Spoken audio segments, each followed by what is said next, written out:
شمع رسالت کے پروانوں، عاشقان اولیاء، عاشقان مولوی، السلام علیکم۔ تمام حمد و ثنا، تمام عبادات اس ذات کے نام جو اس کائنات کے ذرے سے لے کے عرش کی بلندیوں تک ہر شے کا خالق ہے، جو رحمان ہے، جو رحیم ہے، جو غفور ہے، جو کریم ہے۔ ہم اسی کے آگے سجدہ ریزی کرتے ہیں اور اسی کی طرف لوٹ کے جانا ہے۔ درود و سلام بے حد لامحدود اس ذات کے نام جو وجہ تخلیق کائنات، جو وجہ پاسبان آدمیت ہے، جو آواز رحمانیت ہے، جو نور الہی ہے۔ حضرت علامہ فاروق صاحب کی نظر یہ شعر کرتا ہوں، بیٹھے ادھر۔ جمال حسن نبی دل پہ اقبال کرتا ہے، جمال حسن نبی دل پہ اقبال کرتا ہے، ذکر مصطفیٰ ہر سانس کو پاک کرتا ہے۔ ایاز بھی سر کو جھکا کے یہ دعا کرتا ہے، ایاز بھی سر کو جھکا کے یہ دعا کرتا ہے، مانگ جو کچھ مانگنا ہے میرا رسول عطا کرتا ہے۔ میری ہاتھوں کی لکیروں میں فقط ایک ہی نام لکھا ہے، میرے ہاتھوں کی لکیروں میں فقط ایک ہی نام لکھا ہے، ایک ہی در لکھا ہے، ایک ہی در لکھا ہے، جس در سے ہر دور کے اندھیروں کو سویرا ملا۔ حضرات گرامی قدر، میں کوئی لمبی تقریر کے لیے نہیں بیٹھا، ویسے تو میں ایموشنل اسپیکر ہوں، آن دا ورڈ جب جاتا ہوں تو یہی میری جو منظر جستجو جو ہے وہ محبت رسول ہے۔ دعا کریں کہ اسی میں زندگی گزر جائے اور آخری سانس بھی سرکار کے ذکر میں، یہ کوئی بڑائی نہیں، یہ صرف عاجزی کا اظہار ہے۔ تو میرے اس وادی میں آنے کا یہ پہلا موقع ہے۔ اس سے پہلے میرے برادر اکبر حضرت مرد کلندر پیر اورنگزیب بادشاہ صاحب، ان کا یہ روحانی فیض و برکات ہے یہاں پہ، تو انہوں نے حکم دیا تھا، کچھ مصروفیات کی وجہ سے میں رات کو کنارہ شب تھا، تو میں نے کہا میں پھر حاضری کے لیے روح جاؤں، کیونکہ قاری صاحب نے بڑی محبتوں کا اظہار کیا ہے۔ میں آپ کو یہ مبارکباد دیتا ہوں کہ اتنے علم والے اور خوبصورت آوازوں والے دور دراز اس علاقے میں آئے ہیں ایک ہی جستجو لے۔ یہ شہروں میں بھی سرکار کے گیت گاتے ہیں، وہاں پر بھی بڑے ان کے چاہنے والے ہیں، لیکن یہاں پر اس پہاڑ میں آ کر میرے آقا کی عظمتوں کے حوالے سے، میرے آقا کے معجزات کے حوالے سے، میرے آقا کی پاک سیرت کے حوالے سے، میرے آقا کے اس عظمتوں والے پیغام کے حوالے سے، میرے آقا کی محبتوں کے حوالے سے اور میرے آقا کی میلاد کے حوالے سے اپنے اپنے جذبوں کے ساتھ، اپنے اپنے ایمانوں کے ساتھ، اپنی اپنی خوبصورت آوازوں کے ساتھ میرے ایمان کا یہ تقاضا ہے، جن جن لمحوں میں یہ اشاعت آتے رہے، میرے سرکار کا ذکر کرتے رہے، خدا کی قسم آپ بھی سنتے رہے، میں بھی سنتا رہا، لیکن میں ان پہ سلام پیش کرتا ہوں جو اس محفل میں بیٹھ کر سرکار کا ذکر سنتے ہیں۔ آپ اور ہم تو سنتے ہیں، عرش کے فرشتے بھی آ کر میرے سرکار کا ذکر سنتے ہیں۔ ایسی محفل نہیں،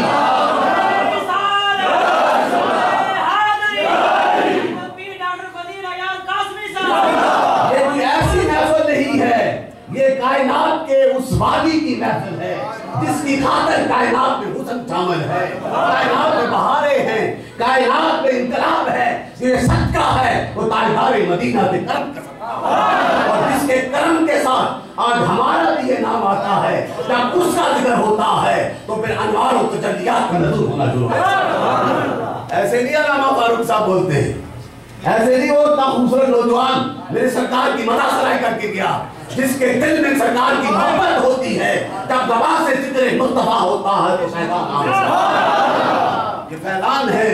ہم دنیا کو دکھانے کے لیے نہیں، اپنے سرکار کی بارگاہ میں نام لکھانے کے لیے، اور جن کے نام لکھ جاتے ہیں، جن کے نام میری سرکار کی بارگاہ میں لکھے جاتے ہیں، خدا کی قسم ان کے سینوں سے دیکھو، ان کے چہروں کو دیکھو، ان کی آوازوں میں دیکھو کہ ہر طرف انقلاب انقلاب ہے۔ اس دور میں بھی انقلاب تھا، 1400 ایئرز اگو چلے جاؤ، 1400 سال پیچھے چلے جاؤ، مکہ کی وادی میں چلے جاؤ، جب نور والے آقا نے اپنی نور والی زبان سے کلمہ حق کو بلند کیا تھا، نعرہ حق کو بلند کیا تھا، ایک رب کی توحید کے پرچار کو بلند کیا تھا، اس کی وحدانیت اور اس کی الوہیت کا اعلان کیا تھا، وہ سب سے پہلے لبیک کہنے والا بھی میرے نبی کا غلام، نقشبندیوں کا سردار سیدنا ابو بکر صدیق کھڑا ہوتا ہے۔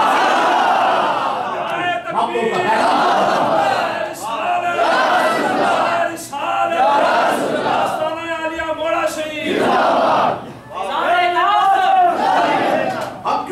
پیغام کرتے ہیں، ہم کیوں اللہ کے قدموں میں جا کر ملتے ہیں؟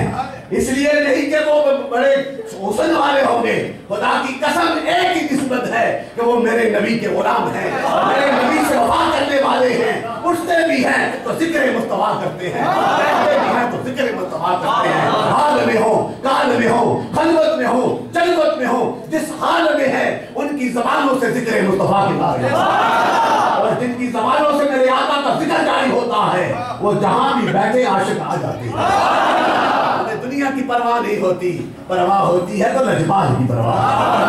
آج اس بستی میں محفل سجا کے بیٹھے ہو نا، کہاں سے یہ قافلے آئے؟ قبلہ کاری صاحب نے کہا کس لیے آئے؟ سرکار کی محبت کی خاطر۔ ان قافلوں کے ایک ایک قدم کو میرے آقا دیکھ رہے ہیں، ایک ایک لمحے کو سرکار دیکھ رہے ہیں، اس دور میں بھی دیکھتے ہیں، جب تک یہ دنیا قائم ہے میری کملی والا دیکھتا رہے گا۔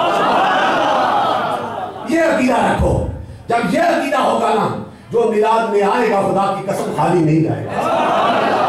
اگر میلاد میں عظمت ہو جاتی ہے، وہ تو چہرہ مصطفیٰ کو دیکھ کے مست ہوا ہے، جو بن دیکھے آئے میرے سرکار سے عشق کرتا ہے اس میں کتنا انعام ہے۔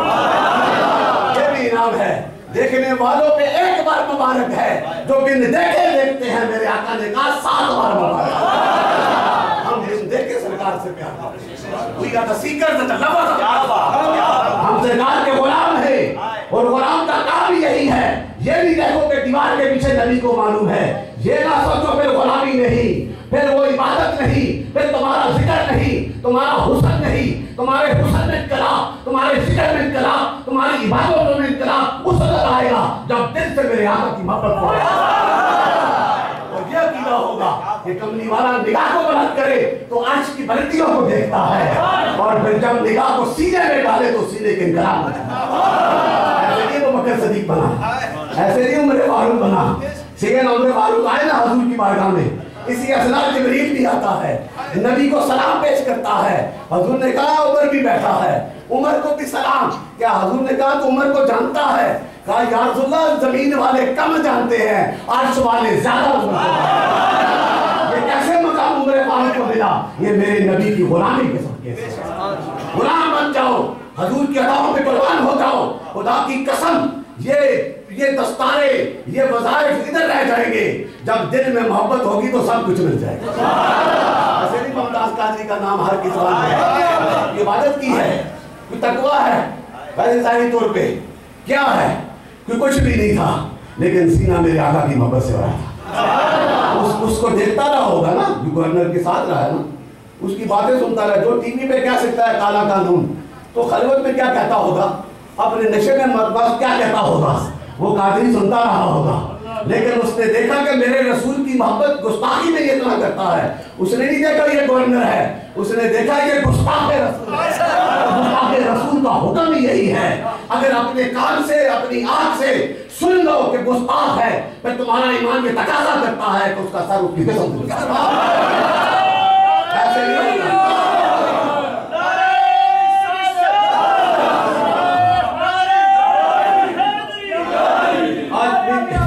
میلاد کے حوالے سے نبی بات نہیں، بس ادھر ختم کرتے ہیں۔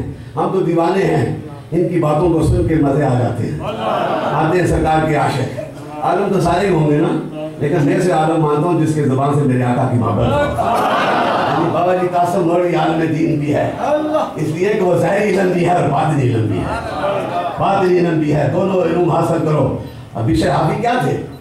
ننگے پاؤں والا، ننگے پاؤں والا، گلیوں میں پھرنے والا، لیکن اس دور کا جو امام احمد بن حنبل جس نے 7 لاکھ یا 10 لاکھ حدیثوں کا حافظ ہے، اتنا بڑا عالم ہو کر فقہ اور حدیث کا ماننے والا، قرآن کی عظمتوں سے آشنائی رکھنے والا، جب بیٹھتا ہے شاگرد بیٹھے ہیں، ننگے پاؤں والا آتا ہے تو کھڑے ہو جاتے ہیں، میرا سردار آ گیا، میرا سردار آ گیا. شاگردوں نے کہا کہ فی زمانہ تو آپ سردار ہیں, علم آپ کے پاس ہے, شریعت آپ کے پاس ہے, حدیثوں کا علم آپ کے پاس ہے, آپ سے بڑا کون؟ انہوں نے کہا بے شک میں شریعت کا پیغام دیتا ہوں, میں حدیث کا علم سناتا ہوں, میں سب کچھ سناتا ہوں, لیکن وہ جو ہے وہ شاید شریعت کا پتہ دکھاتا ہے, مالک کا پتہ دکھاتا ہے. اس کے سب اس لیے میں اس کا عزت کرتا ہوں, اس کی دربار میں احترام کرتا ہوں. میرے دوستو ہم بھی تو غلام اس لیے ہیں, ہم اس شاید شریعت کی غلامی کو لورز ہیں. وہ کہتے ہیں کہ humanity, I have chosen between you and my intersections. That is the only personality of a person.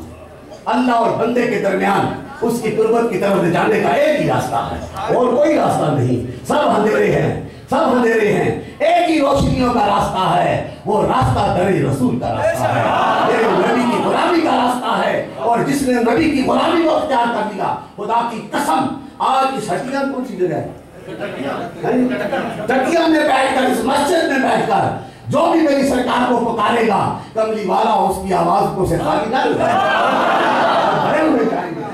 ہمارا ایمان ہے, ایسے نہیں لٹکتے ہی ریٹ میں لٹائے تو درد ہوتا, اسے درد دی کیا پرواہ جس کے سینے میں عشق رسول کا ہے. یہ پیدا کر لو. کعب بن مالک نے کیا کیا تھا, یہ لمبی بات ہو جائے گی, سارے مدینے والے صحابی سارے ناراض ہو گئے, یہ علامہ صاحب بات ہے نا, حضور نے منع کیا نہ کوئی اس کے پاس جائے, نہ جائے. شاید صاحب نے کیا کہا تھا, کہ کہا کہ تم میرے پاس آ جا, دولت بھی دیں گے, عزت بھی دیں گے.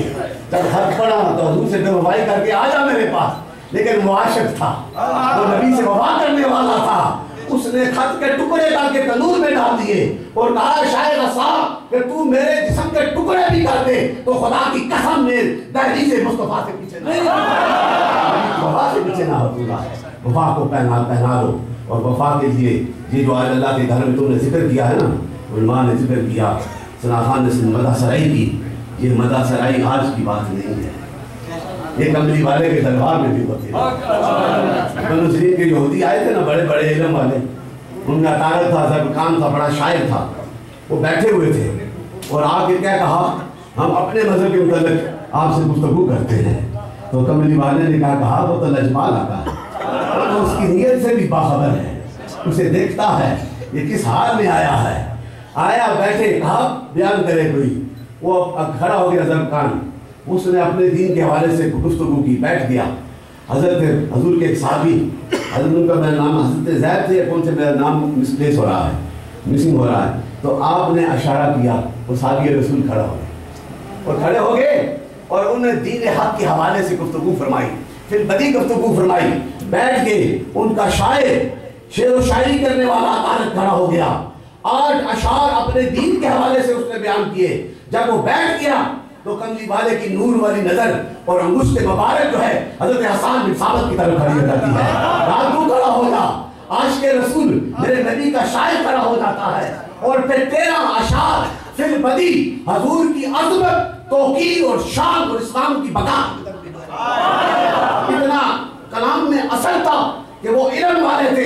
انہوں نے کہا کہ جس نبی کے غلام کے کلام میں اتنا اثر ہے, اس نبی کی زبان اور کلام میں کتنا سارے کے سارے جو ہے ایمان کی دولت حاصل کر لیتے ہیں. میرے دوستو, یہ میلاد کا تذکرہ کرنے والے خوش قسمت ہیں, میرے رسول کا ذکر کرنے والے مختلف زاویے ہیں, نگوشے ہیں حضور کی پہلو کے. یہ ایک شعر لو زمانہ ختم ہو جائے گا, وہ پورا نہیں ہوگا. ہم اس لیے کرتے ہیں کہ ہماری بخشش ہو جائے. تو یہ آپ خوش قسمت ہو اس سرزمین پہ سرکار کی میلاد منانے والوں. میں انگریز کا ایک حوالہ دے کے ختم کرتا ہوں کہ وہ تھائمس کا بڑا رائٹر تھا, مائیکل گب اور لوگ کے قاد, یہ بڑے بڑے رائٹر, وہ پڑھتے رہے, ان سیرت پڑھی سرکار کی. تو انہوں نے کہا کہ Muhammad was a man of truth in what he said, in what he thought, in what he spoke. کہ حضور آقا مدنی تاجدار مجسمہ سچائی, غیر نظر والا کہتا ہے مجسمہ سچائی ہے, جو کچھ بولتے ہیں سچ بولتے ہیں, جو کچھ سوچتے ہیں سچ سوچتے ہیں. اس کا عقیدہ یہ کہتا ہے یہ نبی بولتا سچ ہے, سوچتا سچ ہے, جدھر دیکھتا ہے سچ دیکھتا ہے. تو پھر آج اس میلاد میں اس ایمان کو لے کے جاؤ, میرا نبی کل بھی دیکھتا ہے, آج بھی دیکھتا ہے, کل بھی کرم کرتا رہا, آج بھی کرے گا, جب یہ ایمان ہوگا پھر سب کچھ ملے گا, سب کچھ ملے گا. The greatest benefactor of the mankind. ایسا نہیں نبی ہے then effects of the mankind. He had not accomplished the savage and warring Arab tribes,